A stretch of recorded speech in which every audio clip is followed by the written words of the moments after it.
Halo, selamat siang semuanya teman-teman di sana. Apa kabar? Baik. Baik. Bagaimana Pontianak? Aman dari corona kah? Kalau dibilang aman sih enggak juga, Pak ya. Semua Karena, tapi yang pasti tetap berdoa, tetap jaga kesehatan, protokol kesehatan harus dilaksanakan. Karena di Jakarta juga masih merah juga sih. Oke, kita langsung aja ya. Perkenalkan, nama saya Dimas Susetio. Saya adalah Education Consultant dari Kalbis Institute, sebuah lembaga pendidikan yang ada di Bilangan, Jakarta Timur. Kampus kita, ini dia. Saya langsung share informasi.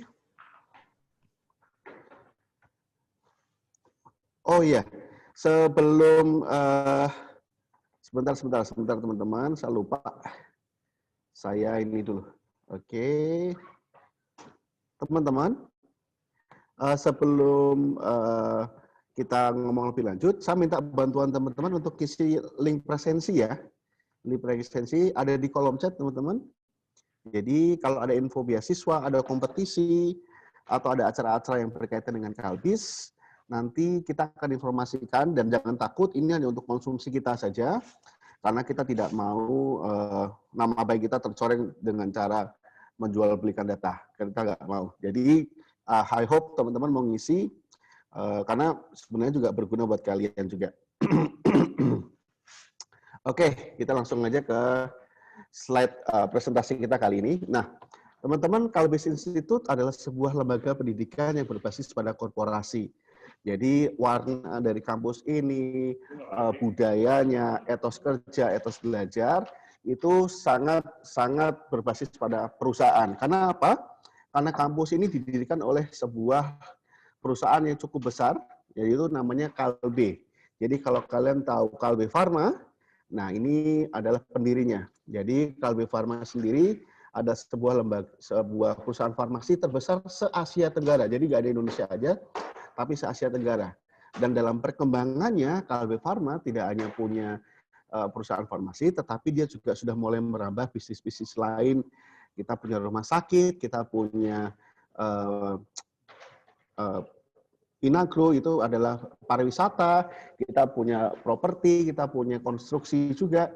Dan karena makin berkembang dari segala lini bisnis, Kalbe otomatis harus mencari sumber daya manusia yang andal, yang oke, dan yang pasti harus sesuai dengan budaya dan etos kerjanya Kalbe. Nah, bagaimana cara mudah mencari orang-orang yang sesuai dengan karakter Kalbe, yaitu ya bikin kampus sendiri. Jadi teman-teman, kalau kalian masuk di Kalbis Institute, teman-teman semua punya kesempatan besar nih. Kesempatan besar untuk masuk bekerja di grupnya Kalbe. Baik itu yang di rumah sakit, atau di FMCG, atau di pariwisata. Nah, nanti ada punya kesempatan besar. Saya bilang kesempatan besar, kenapa? Tidak bilang, 100% dijamin masuk. Kenapa saya tidak berani bilang itu? Karena sehebat apapun Kalbis, sebesar apapun Kalbis, sedekat apapun kita, balik lagi, aktornya adalah kalian. Jadi kalau kalian kuliah di Kalbis, males-malesan, titip absen, nggak pernah masuk, ya otomatis kalian juga nggak punya kesempatan untuk masuk ke perusahaan ini, toh. Ya, karena ya tadi, kita juga pengen mencari orang-orang yang terbaik. Begitu teman-teman. Jadi, usahakan kalau kalian masuk Kalbis, lakukan terbaik, karena nanti kalian bisa punya kesempatan besar untuk masuk ke grupnya Kalbe. Kenapa? Karena sebelum lowongan pekerjaan itu diumumkan keluar, itu biasanya itu mereka akan merekrut orang internal Kalbis dulu. Nah, ini ada beberapa produk-produk yang mungkin kalian pernah konsumsinya. Nah, ada Suzuki, ada Chilkit, ada Fitbar, ada Hydro Coco, ada Prenagen, Benecol. Nah, ini ada beberapa produk yang mungkin kalian tidak pernah gitu kan. Oh, ini ternyata produk Kalbe ya. Nah, ini ada beberapa produk Kalbe yang mungkin Anda pernah melihat atau konsumsi dalam kehidupan Anda sehari-hari. Nah, kalau kalian suka di dunia digital, coding, kita ada namanya Kalbistalk. Oke, Kalbistalk itu nanti kita akan ngobrol dari A sampai Z tentang apa sih dunia coding, dunia IT. Nah, tanggal 28 November nanti, Kalbistalk ini akan berbicara tentang coding untuk pemula. Nah, yang menjadi pembicara adalah Pak Julius Denny. Beliau adalah kaprodi dari IT-nya Kalbis. And then ada Mas Bayu Rizky, seorang head developer dari PT Boleh Dicoba Digital. Itu adalah sebuah startup IT yang mungkin orang yang berkecimpung di dunia IT cukup paham dengan startup bisnis ini. And then ini adalah sekilas tentang kampus kami.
Nah, itu tadi adalah sekilas kampus tentang Kalbis Institute. Kampus bagi saya kampusnya cukup bagus dan semoga kalian tahun depan bisa join untuk dan merasakan langsung fasilitas yang kita punya. Nah, kenapa sih kuliah itu penting teman-teman? Karena kuliah itu sendiri adalah kalian sudah mulai menentukan karir ke depan Anda. Kalau kita masih SMA paling ngobrolnya IPA, IPS, bahasa dan itu masih umum lah ya. IPA masih belajar kimia, biologi, fisika dan lain-lain. Nah, kalau nanti kalian udah kuliah, kalian akan belajar dari A sampai Z dengan jurusan yang pilih. Kalau kamu ambil akuntansi, ya dari A sampai Z akan dari awal Anda masuk dan sampai lulus nanti akan belajar akuntansi. Nah, itu pentingnya kuliah. Dan kalau Anda sudah punya spesial, otomatis bargaining position Anda pada saat nanti ada apply pekerjaan, pasti juga harus sesuai dengan spesialisasi Anda. And then ada new networking opportunities. Nah, otomatis kalau Anda kuliah, Anda pasti akan punya kesempatan bertemu dengan berbagai macam latar belakang orang dari berbagai macam tempat. Saya pribadi, saya juga bukan orang Jakarta, saya berasal dari Semarang, kota yang 500, let's say hampir 500 km di luar dari Jakarta.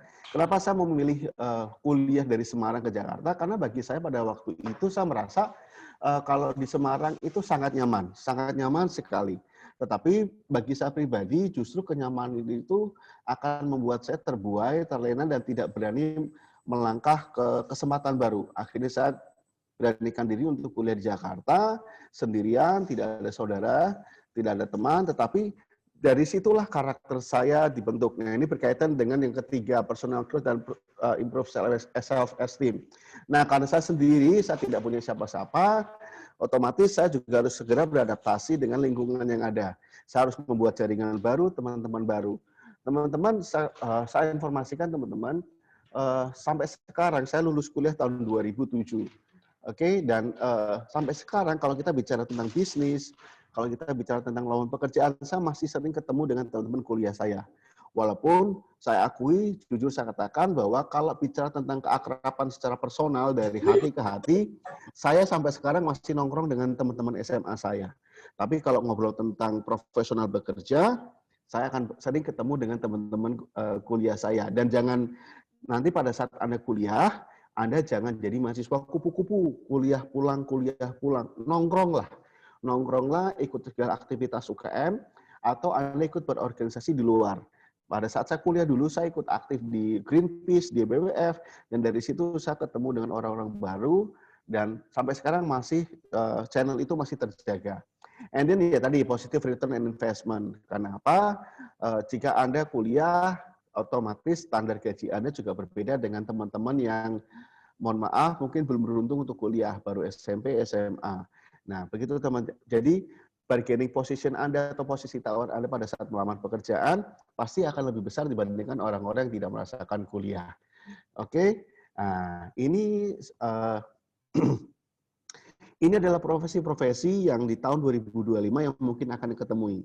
Sekarang mungkin sudah ada, tetapi pasti tahun 2025 apa yang ada tertulis di sini pasti akan lebih canggih.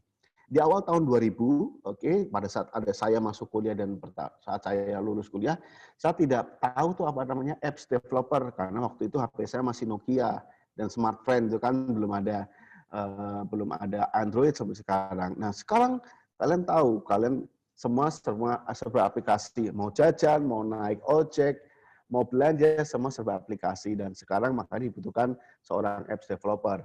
Sekarang zaman dulu saya kuliah tidak tahu atau apa namanya influencer, ya kan? Nah, sekarang seorang individu tanpa harus terikat dengan institusi apapun, dia tetap bisa berkarya, bisa dapat duit.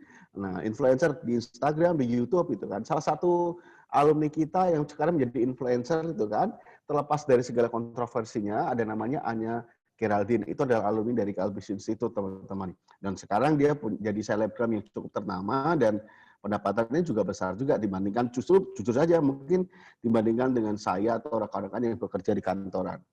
Nah, ini adalah program-program yang ada di Calbis Institute.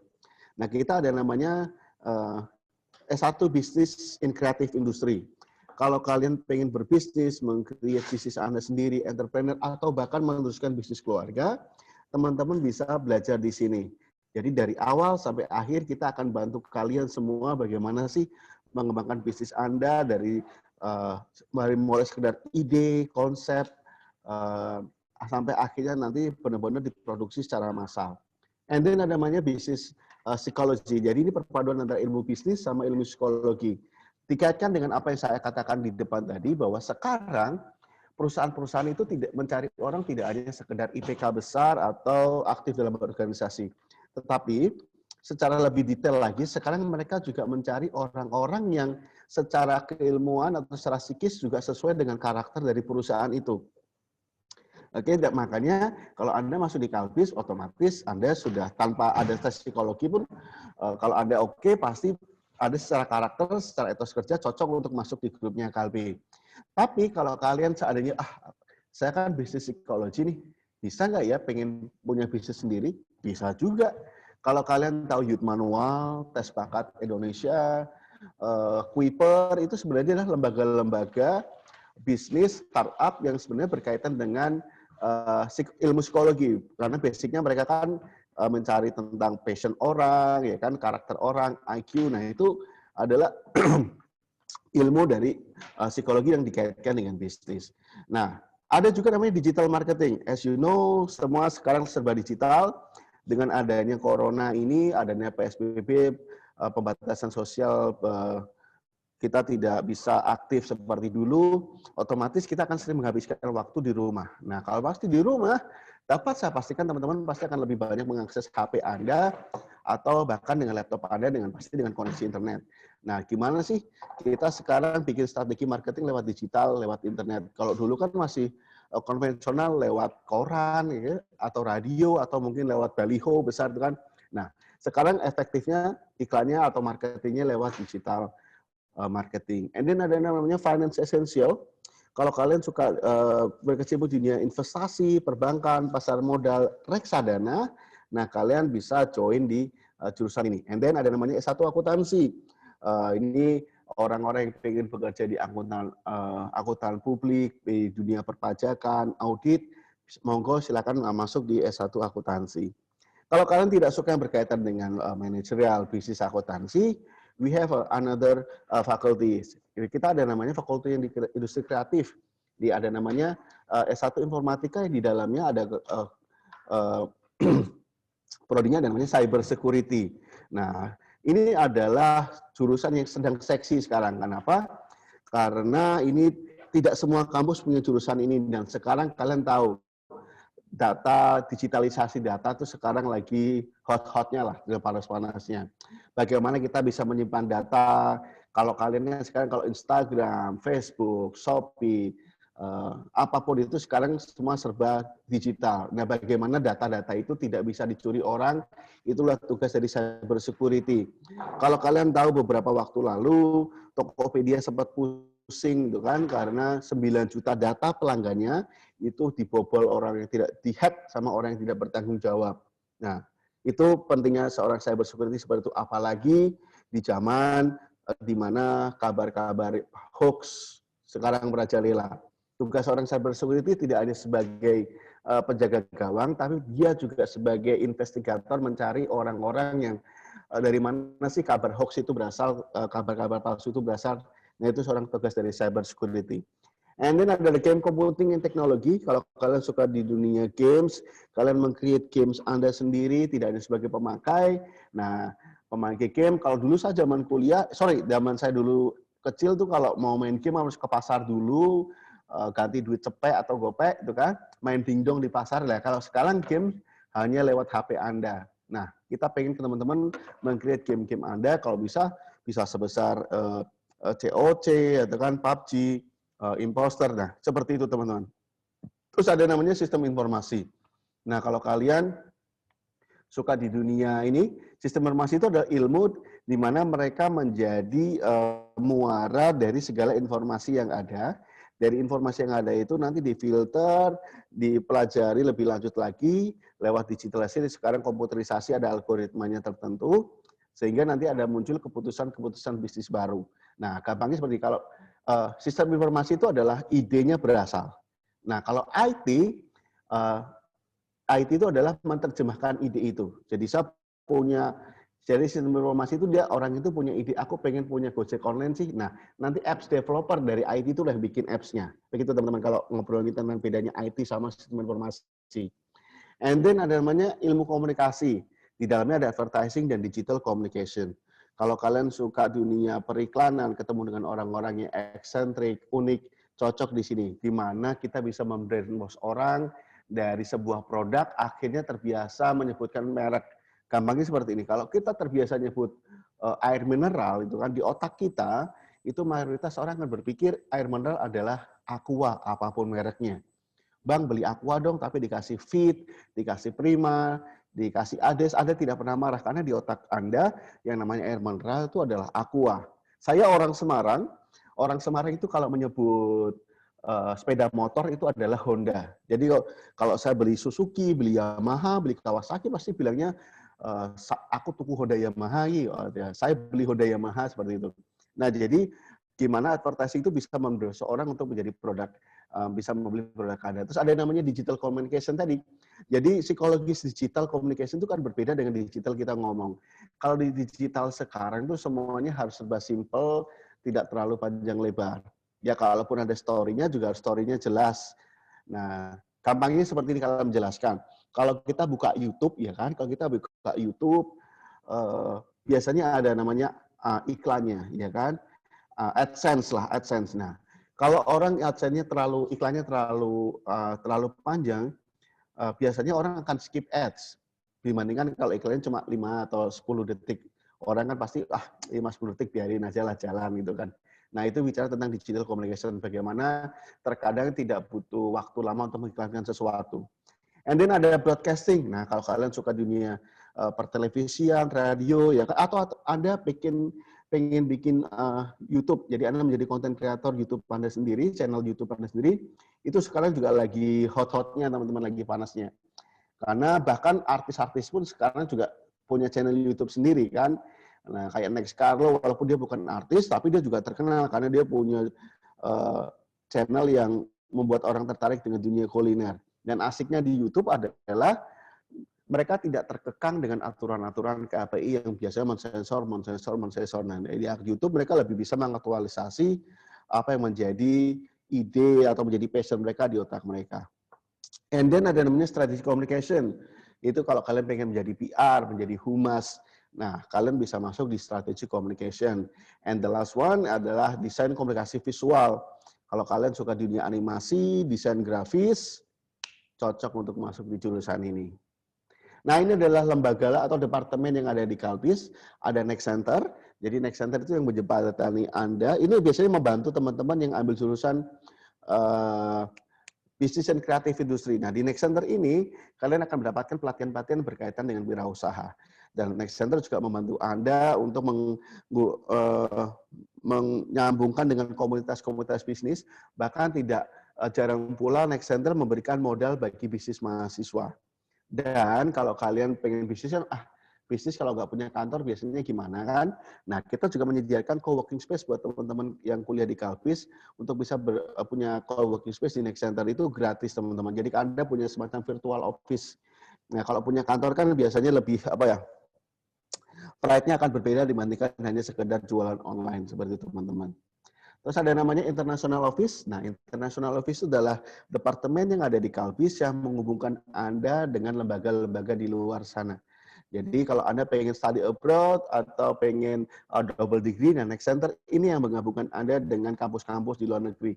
Anda bisa double degree di kampus Rusia, Polandia, kemudian ada di Malaysia. Nah, enaknya adalah double degree-nya ini Anda cukup ambil di Indonesia saja. Anda tidak perlu harus ke luar negeri. Nah, kalau Anda cukup ngambil di Indonesia, otomatis biayanya pasti akan lebih murah karena tidak perlu living cost atau akomodasi. Nah, nanti kuliahnya bisa online dan ada beberapa waktu dosen dari luar negeri kita undang untuk hadir ke kampus kita di Jakarta. Nah, serunya lagi, ini salah satu kelebihan dari Kalbis adalah menurut saya adalah selain Anda punya gelar S1, Anda juga nanti punya sertifikasi. Dan ini wajib dan sudah satu paket. Tidak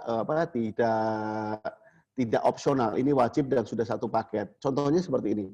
Kalau kamu ambil S1 akuntansi, nah kalau kamu ambil S1 akuntansi, nanti Anda lulus, selain Anda punya gelar sarjana akuntansi, kamu punya sertifikat dari ACCA. ACCA apa sih? Nanti Anda boleh googling sendiri. Itu adalah lembaga sertifikasi akuntansi yang paling tua di dunia, berasal dari Inggris di tahun 1902. Nah, kalau kamu pengen bekerja di akuntan publik level internasional kayak Ernst & Young, Deloitte, PricewaterhouseCoopers, Anda bisa masuk di sini. Harus punya sertifikasi ini dan otomatis standar gaji kalian juga akan berbeda. And then ada alumni karir, departemen yang menghubungkan Anda dengan perusahaan-perusahaan baik dari grupnya KLB atau di luar sana. Yang pasti menurut data kami 80% mahasiswa Kalbis sudah dapat pekerjaan sebelum wisuda. 1 dari 4 lulusan kita itu bekerja di perusahaan multinasional, teman-teman. Itu serunya. Dan Kalbis dikenal sebagai kampus yang sudah mendapatkan penghargaan sebagai peringkat 2 kalangan Institut se-DKI Jakarta, teman-teman. Dan kampus kita dihargai sebagai penghargaan sebagai kampus anti narkoba. Jadi jangan sekali-sekali ada narkoba di kampus kita, nanti Anda bisa dipecat karena pakai narkoba. Dan yang terpenting juga, teman-teman, kampus kita juga anti bullying. Kita tidak ada senioritas yang nggak jelas, hanya berdasarkan rasa dendam itu kan. Perpeloncoan yang bagi saya udah old school, di Kalbis sudah tidak ada, teman-teman. Nah, nanti teman-teman jangan jadi mahasiswa kupu-kupu pada saat kuliah di Kalbis, ikut berbagai macam himpunan mahasiswa atau UKM-nya. Nah, baik itu yang rohani, atau olahraga, minat bakat, terserah Anda. Yang pasti, salurkan kreativitas Anda lewat UKM-UKM yang ada. Nah, ini yang terpenting, ini fasilitas yang ada di Kalbis. Ini ruangan saya, jadi kalau biasanya orang-orang tanya tentang kampus Kalbis, itu ada di depan, ruangan saya. Ini fasilitas kami cukup modern dan nyaman. Anda tidak perlu capek naik turun tangga karena sudah ada eskalator, jalan, and then liftnya juga ada. Everything sudah full AC dan WiFi sudah sudah bisa ada akses di mana aja karena nanti ada punya akses sendiri. Ini ruang kelasnya seperti ini. Terus ada lab yang saat ini sedang dibangun, teman-teman.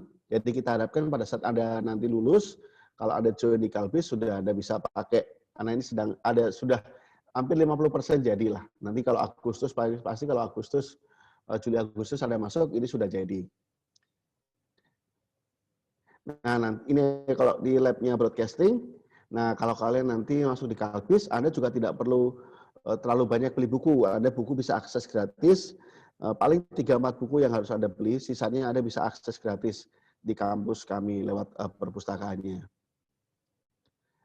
Ini kalau kalian pengen kuliah di Kalbis, pengen cari beasiswa, yes, kita ada beasiswa, we have a scholarship. And the first one is Kalbi Foundation Scholarship, beasiswa dari Yayasan Kalbi. Beasiswa ini kalian bisa kuliah 4 tahun gratis tanpa dipungut biaya sepeser pun, teman-teman. Tapi ada syaratnya. Syaratnya adalah kalian harus punya juara tingkat nasional atau pernah ikut kompetisi tingkat nasional, teman-teman. Tetapi kalau kalian tidak pernah ikut kompetisi atau juara tingkat nasional, don't worry, kita punya namanya beasiswa prestasi Kalbis. Beasiswa ini kita hanya memakai nilai raport, teman-teman. Nah, nanti tanggal 22 hari Minggu besok, kita ada yang terdekat, kita adakan tes lagi. Nah, itu tesnya cukup interview saja. Jadi tesnya cukup interview. Nanti kalian screenshot kegiatan hari ini, kemudian daftar di link kami, Anda cukup membayar 200.000 yang harusnya 300.000. Nah, itu aja.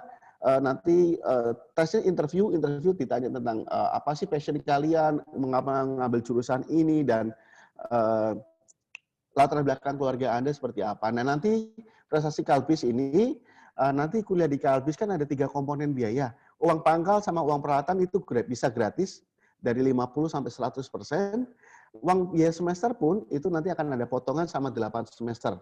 Yang ini cukup biar, karena ini kan cuma sekali ya, kami bisa berikan gratis. Nah, nanti sama 8 semester ke depan, biaya yang Anda keluarkan tiap semester di sini itu belum, ini nanti akan ada potongan lagi. Katakanlah 2 juta lah, 2 juta. Nah, nanti itu pun teman-teman kalau biaya kuliah semester pertama masih kerasa berat, teman-teman bisa dicicil selama 5 kali. Dan kalian nanti kalau keterima di jalur SNPTN, di UI, ITB, IPB, UGM, UNPAD, UNDIP, sama UNR, uang yang sudah diberikan ini akan kita kembalikan dengan potongan biaya 2 juta. Jadi sisanya kita akan kembalikan full kepada Anda. Begitu. Nah, ini alur pendaftarannya. Nanti kalian bisa screenshot ini atau enggak, nanti saya bisa diskusi dengan Ibu Yuliana. Kalau ada yang mau daftar bisa menghubungi saya. Monggo, silakan. Nah, ini kampus kita. Nah, ini ada beberapa alumni kita yang menjadi seorang news anchor di Metro TV. Kalau ada suka main game, ada caster dari Mobile Legends namanya Abednego. Nah, silakan Anda bisa cek sendiri. Nah, ini adalah nomor HP saya, email dan sosial media saya. Anda bisa catat, Anda bisa screenshot. Jika ada pertanyaan lebih lanjut, Anda bisa hubungi saya. Oke? Terima kasih teman-teman untuk hari ini. Ada yang mau bertanya mungkin tentang kegiatan hari ini, tentang presentasi hari ini? Oke, ini ada yang bertanya nih. Seru. Dari namanya Maria Ratu. Kak, saya ingin bertanya apakah saat magang sudah pasti akan berada di perusahaan? Yang pasti kalau magang dari nanti kamu bisa lihat listnya di Career Center ya, Maria. Jadi otomatis lah pasti kalian bisa magang di perusahaan atau anak perusahaan dari KLB. Kalaupun seandainya spotnya udah penuh, kan kita tidak mungkin bisa mengakomodir semua kan, karena biasanya magang tidak banyak itu kan. Kalian bisa mencari informasi magang-magang di perusahaan-perusahaan yang sudah menjadi rekanan dari Kalbis. Kita juga udah kerjasama dengan Astra, BCA, Gudang Garam. Jadi teman-teman bisa tidak hanya magang di perusahaan kita, di perusahaan grupnya Kalbe, tapi juga perusahaan-perusahaan di luar grupnya Kalbe. And then dari bagaimana Maria Ratu, sudah oke atau belum? Atau kalau enggak nanti bisa tulis chat di bawahnya lagi, tanya sudah puas atau belum tentang jawaban saya. And then ada Sandy Morgan. Permisi Pak, saya ingin bertanya, apakah cyber security diajarkan dari awal? Oke, biasanya itu mulai fokus cyber security belajar di semester kedua. Biasanya dimanapun itu nanti di semester 1 tuh lebih ke basicnya, lebih ke umum kayak agama, kayak kewiraan. Kalau zaman itu kewarganegaraan lebih umum kayak gitu kan. Baru nanti semester 2 sudah mulai fokus tentang apa sih ada pengantar-pengantar khusus yang berkaitan dengan cyber security. Apa sih itu IT, apa itu sih nanti ada ilmu nanti kalian juga belajar tentang undang-undang ITE ya kan, informasi dan teknologi informasi dan transaksi elektronik ya kan, pentingnya cyber security di situ.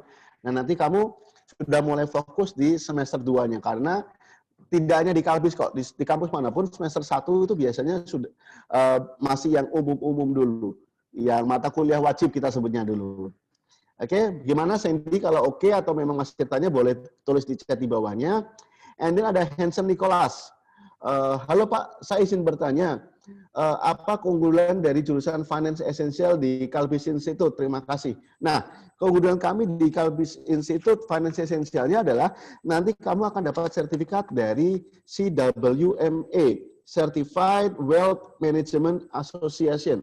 Jadi itu adalah sebagai lembaga sertifikasi yang berasal dari luar negeri, teman-teman. Jadi kamu bisa dapat sertifikat itu dan ya tadi itu semacam kayak lisensi. Kalau akuntansi kan punya ACCA. Nah, kalau di Finance Essential itu punya CWM itu, dan itu bisa tanda petik itu bisa menjadi bargaining position kamu kalau apply pekerjaan sama negosiasi gaji. Begitu, Mas Hansen. Nah, tidak semua kampus saya kurang tahu ya di kampus mana lagi di Indonesia yang punya kerjasama dengan CWMA. Tapi yang pasti, kalaupun ada, kebanyakan itu masih opsional. Tapi kalau di Kalbis itu sudah otomatis Anda bisa dapat sertifikat itu. Karena nanti di semester terakhir 6-7 nanti akan dapat mata kuliah yang langsung disampaikan materinya yang berkaitan CWMA atau ACCA yang akuntansi. Begitu Mas Hansen, ada kalau memang masih belum mantap jawaban saya atau cukup bisa Anda chat di bawahnya. And then dari Ellen Handria. Selamat siang Pak, saya mau bertanya nih. Saya mau tanya apa saja mata kuliah yang dipelajari dalam jurusan Supply Chain Manager, Pak. Nah, Supply Chain Manager itu akan berkaitan ini semacam ekspor import atau sekarang lagi seru kan kalau belanja online kan nanti kita akan kayak si cepat, kayak JNE, Tiki. Nah, nanti kita akan belajar bagaimana sih kita tentang satelit-satelit dari gimana sebutnya ya, cabang ranting-rantingnya lah, seperti itu kan. Kalau kamu dari Pontianak yang punya jalur biasanya ramai ada belanja online, yang punya sentra-sentra UKM yang mana itu biasanya nanti akan belajar bagaimana riset tentang placing atau penempatan pada saat mungkin Anda pengen buka atau beli franchise dari salah satu logistik gitu kan. Nanti salah satu belajar seperti itu. Nanti Anda juga akan belajar tentang bagaimana sih mengklasifikasikan sebuah barang pada saat pengiriman. Otomatis kalau barang pecah belah nanti akan ada treatment seperti ini. Kalau Anda dari Pontianak nanti akan ada bicara pricing juga. Kalau dari Pontianak ke Semarang, ke Jakarta, ke Palembang, harganya berapa, sistem pengirimnya gimana, pakai kerjasama dengan perusahaan penerbangan atau dengan kapal. Nah, nanti akan belajar seperti itu di Supply Chain Manager. Supply chain seperti itu ya, bicara tentang logistik. And then dengan Stephen Andika mau bertanya tentang DKV. Nah, DKV apakah mempelajari tentang fotografi? Pasti. Kalau DKV nanti juga pasti akan salah satunya mempelajari dengan fotografi. Nanti fotografi kan nanti juga berkaitan dengan desain komunikasi visual kan teman-teman. Nah, nanti juga ada lab-nya juga yang tadi saya lab yang saya tadi ada gambar di sini kan tadi. Mohon maaf. Sebentar. Nah, nanti kan pasti juga kalian juga Oke, nah nanti di sini kan tadi ada lab-nya kan, jadi kamu bisa belajar fotografi juga teman-teman. Jangan khawatir kok, pasti ada pasti ini fotografi seperti itu. And then siapa lagi? Sorry. Siapa ya?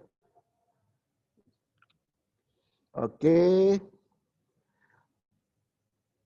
Tadi ya si Stefani sama Ellen kalau memang sudah terasa oke atau kurang boleh tanya lagi di bawahnya. Oke, new message. Wah, kira-kira udah oke semua nih, terima kasih ya. Oke teman-teman, pesan saya kepada kalian adalah, kan masih ada 10 menit lagi. Pesan saya kepada kalian adalah, kalau kalian pengen mencari PTN itu tidak masalah teman-teman, karena dapat dipastikan sih hampir semua sekolah SMA dari Sabang sampai Merauke pasti orang mengincar dari PTN. Tetapi tidak ada salahnya kalian juga harus bersiap untuk hal-hal yang mungkin tidak sesuai dengan planning Anda. Kalau Anda mencari kampus swasta setelah pengumuman PTN, dapat dipastikan teman-teman tidak dapat beasiswa. Ataupun kalau dapat beasiswa tidak sebesar beasiswa yang ditawarkan sekarang. Itu tidak hanya terjadi di Kalbis ya, hampir semua kampus seperti itu. And then tadi minimal kalau Anda punya kampus swasta, dalam arti mungkin kalian mau terima di Kalbis, Anda sudah punya pegangan dulu loh, katakanlah kalau diterima di PTN, tinggal Anda mengundurkan diri, Anda bisa refund dana, hanya dipotong 2 juta. Tetapi kalau sudah tidak punya kan ada, kalau orang Jawa istilahnya kepontal-pontal, terburu-buru nyari kampus itu kan. Dan di gelombang-gelombang akhir, selain karena beasiswanya sudah mulai dikit atau tidak ada, itu biasanya harganya juga berbeda teman-teman. Biasanya lebih mahal. Begitu teman-teman. Dan yang pasti sih, dari pengalaman saya kuliah, dan saya berkecimpung di dunia pendidikan selama 10 tahun, ngobrol dengan berbagai macam orang, dari pihak kampus atau dari perusahaan, dikotomi PTN pasti lebih baik dari perguruan tinggi swasta, saya kira itu sudah mulai hilang teman-teman. Karena apa? Karena zaman semakin maju, saya kira tidak terlalu berbeda jauh. Memang kalau kita bicara tentang sejarah atau kekuatan alumni, PTN pasti lebih bagus. Karena mereka kan berdiri hampir sama dengan usia bangsa ini. Nah, kan. Tetapi kalau saya pribadi, ini juga pendapat dari beberapa guru BK yang lain, kalau bicara tentang praktis atau banyak prakteknya, mayoritas kampus-kampus swasta lebih kuat dibandingkan PTN. Tapi balik lagi, keputusan dibalik semuanya adalah keputusan Anda. Yang pasti jangan sampai salah langkah, oke? Pilih Anda sesuai dengan passion Anda, karena kalau salah jurusan, atau hanya Anda masuk kuliah karena ikut sahabat atau pacar Anda atau dipaksa orang tua, takutnya Anda akan kuliah dengan setengah hati, begitu. Kalau saya berasal dari keluarga yang sederhana itu kan, sayang uangnya, sayang. Waktu tuh kalau uang oke lah, uang kita bisa bekerja, bisa nyari lagi. Tapi waktu itu nggak bisa dibeli. Kan kita umurnya makin dewasa, makin tua, tanda petik, itu yang tidak bisa dibeli. Itu saran saya ke teman-teman semua. Oke, ada yang mau bertanya lagi dengan teman-teman, dengan saya, teman-teman? Silakan kalau ada yang mau bertanya.